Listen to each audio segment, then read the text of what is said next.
There are moments in a woman's life when something quiet and imperceptible begins to shift, as if an unseen hand touches the edge of her inner world and the air suddenly changes temperature. It's not dramatic, not loud. It is more like a faint tremor in the psyche, a soft summons from a place she hasn't visited in a very long time. And when this call arrives after the age of 60, it carries a different gravity. It is not the flutter of youthful infatuation, nor the romantic intoxication that once defined her 20s. It is something older, wiser, more dangerous. A threshold moment what Jung would have called a synchronicity, a meaningful coincidence that signals the unconscious has begun to move, seeking her attention. The psyche has chosen its moment. It always does. When the woman entered my practice that morning, elegant, composed, her life seemingly arranged into decades of exquisite order, she did not look like someone standing at the edge of an inner revolution. Yet the unconscious never announces itself with fanfare. It slips in through the cracks of routine, through the hollow spaces left by loss, through the sudden widening of an afternoon silence. And when she said, "I have fallen in love, and I feel as if I'm losing control of my life," what I actually heard was far older than her words. I heard the ancient pull of Eros, not the modern idea of romance, but the primordial force that Jung described as the great binder and unbinder of the psyche. Eros is not sentimental. Eros rearranges destinies. For many women entering the 7th decade of life, the persona, the social mask crafted through family roles, achievements, and years of self-discipline feels solid, even reliable. It has served them well. The mother, the professional, the caretaker, the capable one. But the persona is only ever a mask, and masks crack. Jung insisted that the psyche seeks wholeness, not stability. And so life has a way of presenting precisely the experience that will fracture the old shell. Falling in love after 60 is not simply falling in love. It is an initiation, a destabilization, a reminder that the soul still demands participation, not withdrawal. Yet what makes this experience particularly perilous is that it often begins not with love, but with loneliness. A loneliness so subtle it has woven itself into the wallpaper of her days. Children long grown, partners lost to divorce or death, a house suddenly too large for its silence. Loneliness, in Jungian terms, is not merely an emotional state, it is a sign of psychic disconnection from the self, the deep center of the psyche that holds one's true vitality. When someone appears in this landscape, a voice, a hand, a gaze that suddenly makes her feel seen. The psyche moves quickly, too quickly. The relief is mislabeled as destiny. The soft warmth of attention is mistaken for a soul bond. The anima or animus projection activates, casting mythic significance onto an ordinary human being. And so the story begins not with love, but with the confusion between the longing for connection and the longing for an actual partner. This confusion, when unrecognized, sets the stage for every danger that follows the collapse of boundaries, the erosion of judgment, the frantic belief that time is running out. Yet beneath all of this churns something deeper, the unconscious, pushing her toward a long postponed encounter with her own forgotten depths. What happens next is rarely visible from the outside. It begins as a subtle tightening in the chest, a feeling of being pulled forward by a force both exhilarating and unnerving. After 60, the experience of time shifts. It no longer stretches endlessly ahead like an open horizon, but gathers itself into something denser, more precious. This shift often activates what Jung understood as the existential threshold, the moment when a person becomes acutely aware of the finitude of life. In such moments, the unconscious whispers a primitive fear. This may be your last chance, and that whisper, so quiet, yet so authoritative, can distort perception more powerfully than any external pressure. This woman, like many before her, felt the sensation of urgency rising not from her partner, but from within her own psyche. Jung wrote that the psyche projects what it cannot yet bear to see. When the inner fear of loneliness surfaces, it is often experienced as external necessity. She believed she had to move fast, commit quickly, surrender boundaries in the name of love. But in truth, it was not he who demanded acceleration. It was her own unexamined longing, her shadowed fear of vanishing into the margins of life. The unconscious, when ignored, uses urgency as a tactic to force engagement. Shadow, in Jungian psychology, refers to the disowned aspects of the self, the impulses, desires, anger, and unmet needs that have been pushed into darkness. For many women over 60, the shadow contains decades of unspoken hunger for intimacy, for recognition, for a life that was never fully lived. When love arrives, or something that resembles it, these shadowed desires surge upward. They appear as overwhelming certainty, as the sense that this person is irreplaceable, essential, fated. In reality, it is the woman's own unlived life rushing toward her through the figure of the beloved. This psychological projection is not a mistake. It is how the psyche attempts to heal. But when projections are mistaken for truth, they become dangerous. The woman begins to interpret her partner's availability as destiny, his charm as depth, his attention as devotion. She accelerates the relationship not because she knows him, but because she longs to know herself again, longs to feel alive, wanted, tethered to something meaningful. The tragedy is that she confuses the archetypal awakening of Eros with the personal qualities of the man standing before her. This is how women who are wise, educated, and deeply experienced find themselves making decisions that defy their own history. They move in together after weeks. They ignore financial warnings. They silence the concerns of their adult children. They bypass the slow unfolding that genuine intimacy requires. Not because they are foolish, but because the unconscious has slipped its hand onto the steering wheel. And the ego, startled by its own reawakened longing, mistakes the tremor of awakening for the presence of the self. But the self, the central archetype of wholeness in Jung's work, never demands haste. The self moves with the patience of mountains. It does not rush, manipulate, or coerce. What pushes is never the self, but fear. And fear, when it disguises itself as passion or inevitability, leads even the strongest women into entanglements that siphon their autonomy, distort their judgment, and leave them depleted. This is why Jung insisted on a period of withdrawal in any major psychic transition.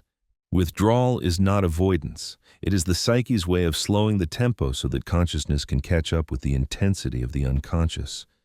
But most women, when touched by late-life love, skip this essential phase. Instead of stepping back, they lean forward.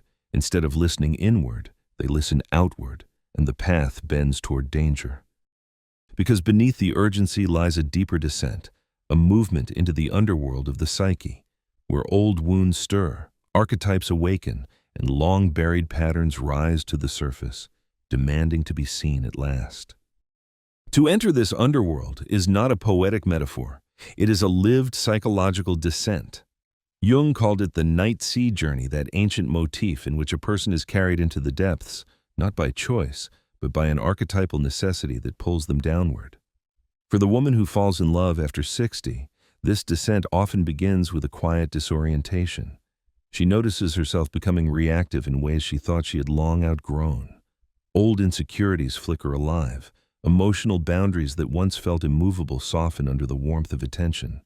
This is the beginning of a confrontation with the shadow, not the small personal shadow of petty flaws, but the vast shadow of unlived life. In the underworld, the ghosts of her earlier selves appear. The young woman who silenced her needs to keep the peace. The middle-aged mother who carried the emotional weight of a household. The partner who postponed her own longing in service of a marriage, a family, a career. These forgotten selves stir in the presence of new love because Ero, in its archetypal form, awakens every part of the psyche that has been dormant. And so the descent continues, deeper, darker, more intimate than any romance.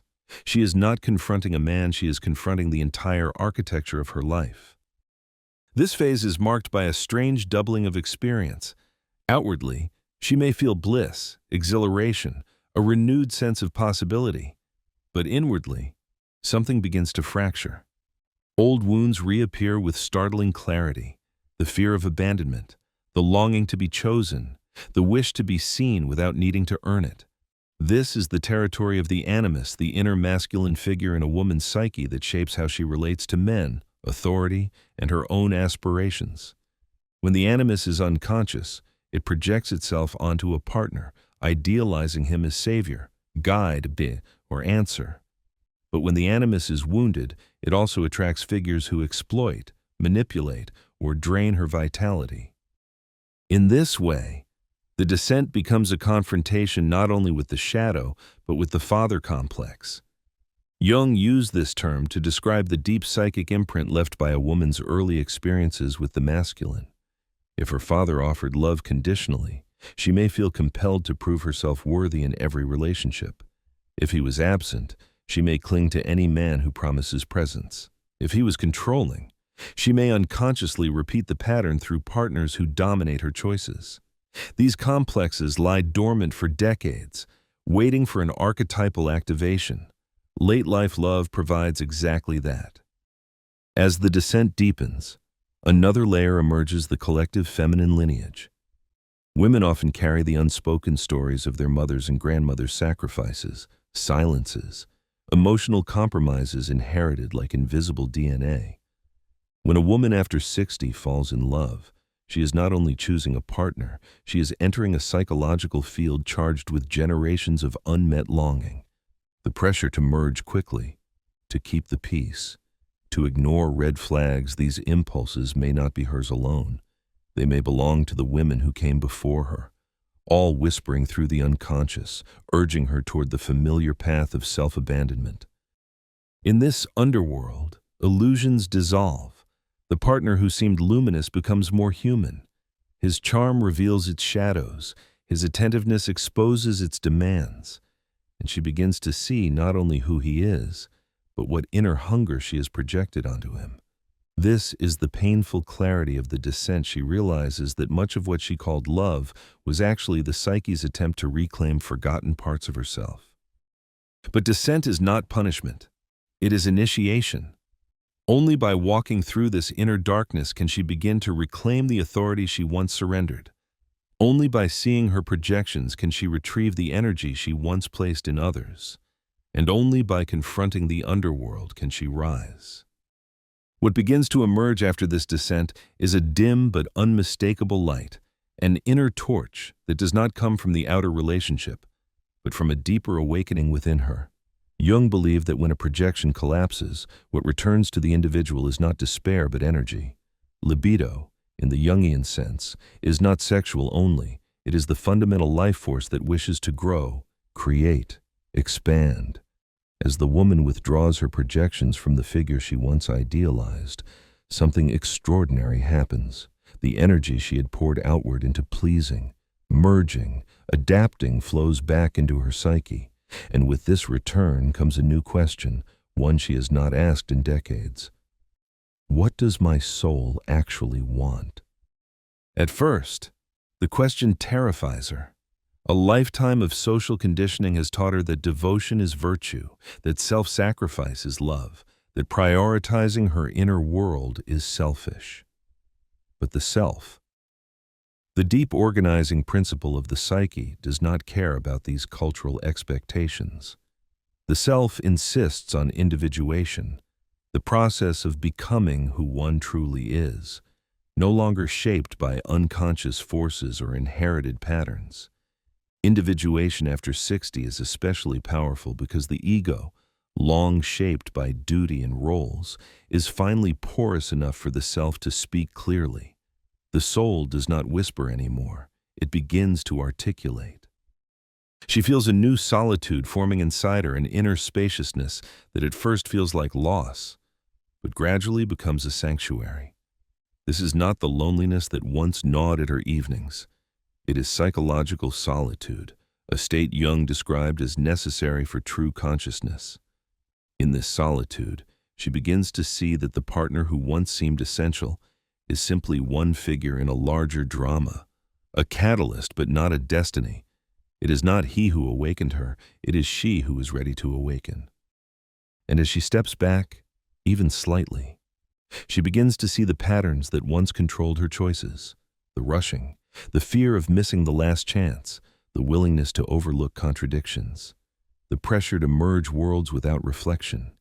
These impulses feel less like love now and more like echoes of ancestral women who surrendered too much, echoes of her father complex, echoes of her own unmet needs. With every step of recognition, another chain loosens. She stops apologizing for her boundaries. She stops justifying her intuition. She stops defending what her deeper knowing refuses to accept. This is the moment in analysis when consciousness reorganizes itself around truth instead of fear. But the psyche is not finished with her. There is another realm she must face, one that late-life love always stirs whether one admits it or not, the realm of family, lineage, and emotional legacy. Love after 60 is not a private act. It sends ripples through the relational field that holds children, grandchildren, and old friends, those who have witnessed her life's long arc. Jung observed that the psyche of an individual is never isolated. It is embedded in the collective, especially the family unconscious. When a woman brings a new partner into her world, she is not merging only two adult lives, she is merging entire histories. It is here, in this relational field, that the greatest testing occurs. If the partner is healthy, respectful, capable of meeting her as an equal, he will understand that love must integrate, not dominate. He will not rush her, isolate her, and undermine her relationships or weaponize her longing. But if he carries the shadow of entitlement or the hunger for control, the tension in the family field exposes it immediately. Her children sense imbalance before she does. Old friends withdraw, conflicts sharpen, emotional gravity shifts. The family field becomes the mirror she does not want but desperately needs. And she stands at a crossroads, continue bending to an outer relationship that fractures her inner and outer worlds, or step into a new sovereignty shaped not by fear of loneliness but by fidelity to the self. If she chooses sovereignty, if she chooses to align her life with the quiet authority rising from within, something remarkable begins. The fragmentation that once pulled her in conflicting directions begins to dissolve. The ego, long exhausted from performing, pleasing, adapting, starts to relax its compulsive vigilance. In its place, a clearer center emerges. Jung would call this the alignment of the ego with the self, the moment when one's life no longer orbits fear, projection, or unexamined longing, but becomes rooted in the deeper truth of one's being. And for a woman over 60, this alignment is not merely psychological, it is ancestral. It reshapes the story of every woman who came before her and strengthens the path for every woman who will come after. She begins, slowly, to reclaim her autonomy not as rebellion, but as a return. She keeps her finances separate because she understands now that boundaries are a form of love. She meets her partner without collapsing into him. She welcomes her children's concerns not as intrusion, but as care. She notices, perhaps for the first time, that the love she once rushed toward now feels different when it unfolds at a sustainable pace. The frantic urgency dissolves. In its place grows a quieter, steadier bond if the man standing with her is capable of meeting her truthfully. If he is not, the relationship disintegrates under the weight of her awakening. Individuation leaves no room for illusions. In these moments, the woman discovers the paradox at the heart of late-life love. Only when she becomes whole can she choose a partner freely. No longer seeking rescue, she becomes capable of discerning. No longer projecting her unlived life onto another, she becomes capable of true intimacy. No longer driven by fear, she becomes capable of love that strengthens rather than diminishes her. And if she must walk away, she does so not with bitterness but with a fierce clarity that feels like liberation. The family field responds in kind. Relationships with children that once felt strained begin to soften. Conversations deepen. Trust grows not because she obeyed their warnings, but because she has stepped into a psychological adulthood that few achieve, regardless of age. Her presence becomes more grounded, more transparent, more attuned. She becomes, perhaps without realizing it, a generational axis, someone who models what it looks like to choose connection without abandoning oneself. And then something else arrives, something subtle yet profound. The libido she once poured into a man now flows back into her creative life. She writes again, paints again, travels with curiosity rather than desperation, learns new forms of movement, new languages, new ways of inhabiting her own body. Eros, freed from projection, becomes the engine of her late-life creativity, and the world around her senses it. Strangers remark on the light in her face. Friends say she seems more alive. She has stepped into what Jung would call the second flowering, the stage in which the soul, relieved of its old burdens, begins to bloom in its own time. This is not a triumphal narrative. She is not invulnerable, nor is she immune to longing. But something essential has shifted. She no longer confuses attention with love, urgency with destiny, desire with truth. She no longer abandons her inner world to maintain outer harmony. She lives from the center now, not the periphery. And this, ultimately, is the heart of her transformation. She has come home to herself. Final insight. The self does not ask you to choose between love and autonomy. It asks you to become the woman for whom those two are the same thing. If you wish to keep exploring the deep landscapes of Jungian psychology, feminine consciousness, and the inner initiations that shape a woman's life, you are invited to like this video, subscribe to the channel, share it with those who may need its guidance, and join the conversation below with your reflections.